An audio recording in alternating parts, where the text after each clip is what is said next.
Hi! Welcome to Far Cry 4. We're doing Rajgad Gulag? Rajgad, that's a funny word to say. Anyway, Rajgad Gulag Outpost Master. I started off thinking I could maybe take a stealth approach, and if you watched the last video I've taken it during story mode, I did one run where all I got was no alarms raised, 250 points, like despite killing everyone. So I don't really know what happened there. But anyway, there's a bunch of mines outside the fort, as there are on a lot of them, but there's a grapple point here. So I ran around the outside, cleared that mine with a sniper rifle, and then after a little bit of faffing, took a hunting syringe, climbed on up here. Now, I didn't want... These guys obviously heard the mine explode, and they're a little bit curious about that, but they haven't seen me yet, so that's not the end of the world. And you can get up here, and as long as you crouch immediately when you get up, you're not going to get spotted. Which is surprising, I thought, because you're pretty much fully exposed, but, you know, I'll take it. And this was only my second run at it. I was planning on constantly doing stealth, but it all went a bit wrong. You'd see I nearly fell off there. It all went a bit wrong when the alarm was raised, and so I just played it out to see how I'd do, and I'd kind of been thinking for a while that the easiest way to get Outpost Master was just to let the alarm raise and go for explosive kills, because the number of reinforcements that typically come far outweigh the bonus for no alarms raised and undetected, which is only 500 points in total, 250 for each, and that's the equivalent of, you know, one heavy takedown. Anyway, up here I realised that I could climb up. It took me a little while to work out how to get up there. I was looking inside for a ladder or something up to the top, or a ladder around the back. Disabled that alarm, figuring that at least I'd be getting the bonus for no alarm raised, but actually it didn't work out that way. This guy's got his back to me, so he's an easy takedown, but you'll notice no points flash up. And if you count the takedowns, that's one. There's another one coming here, a death from above, which is where it goes wrong, because I just dropped down wide into the open, which is very foolish. I should have gone around and taken him out inside. But they spot me here and obviously run straight for the alarms. But I didn't get any points for that takedown, nor that headshot, like nothing's flashing up, which really surprised me. So I was like, is it going to glitch out like last time and just award me no points at all? So then I thought, well, I may as well just kill everything and see what happens, to see what score I get. But that's 2 takedowns so far. And you'll see I explode this guy, no points. Another takedown there, death from above, that's the first one that flashes up.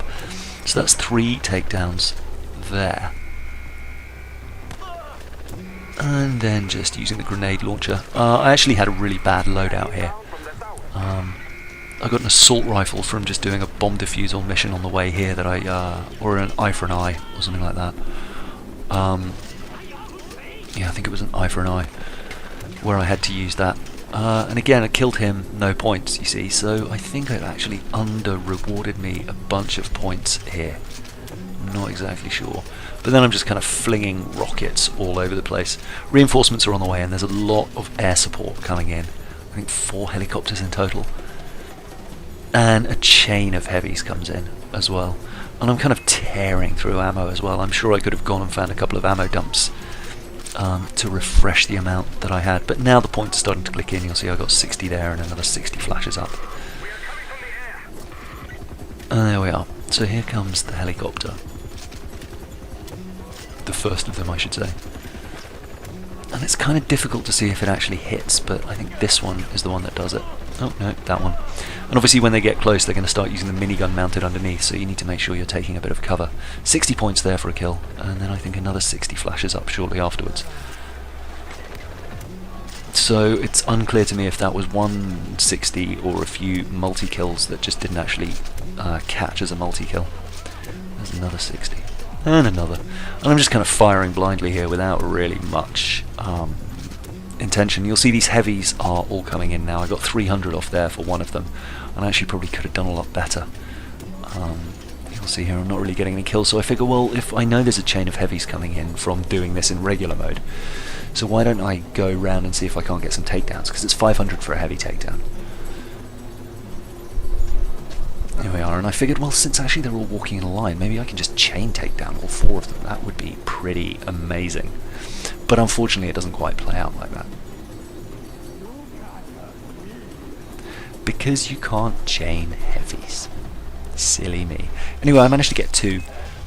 Even though they turn around and they've seen me, it gives me the prompt, so I go again. And then heal and run, because That's not a good place to be. And then kind of break line of sight, see a helicopter, so take that out. A couple of shots and it's down. There we go. Another 60 points. But that's 5 takedowns that we've got now. 3 at the beginning and these 2 here. And then I'm going to get these 2 with a takedown as well. I'm just going to wait for them to turn their backs and split up so that I can sneak up behind them. There's one more helicopter there which I get for 60. Although 60 keeps flashing up there. 1, 2 and I think a third. Yeah, so there were probably 3 guys in there. 4, okay. That's nice. And then a takedown here. You can quite often get a takedown if you surprise them.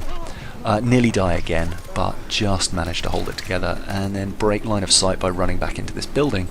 This guy doesn't exactly know where he's going. He's trying to loop around to follow me the way that I went, which actually makes it perfect to get around behind him and get the final takedown of the mission. So that's 7 takedowns in total, including 1 death from above, and Lord knows how many explosive kills. But you'll see here on the score sheet, I actually feel like it kind of ripped me off and I could have done a lot better. Like, there's at least, what, 3 takedowns that it didn't count, which would be another, assuming it was 2 deaths from above. See, it only gave me 5, and I feel like I got a lot more than 18 explosive kills, like it wasn't awarding me points there, so I don't know, it might be a bit glitchy. Especially since the first time it just gave me 250 points for alarm raised, no other kills. But 3,400 is kind of respectable. But as I said, I think the way to take these fortresses is just to raise the alarm and explode everyone. It's the easiest way to log up points, but you don't need it for completion, so it doesn't really matter. Anyway, on the left is what happens to Dupleur at the end of the game. That's where to find him. And on the right, Thickskin, the elephant who will give you the explosives bag. That's available once you unlock Rajgad Gulag. But that's it for now. I'll see you in the next video. Bye.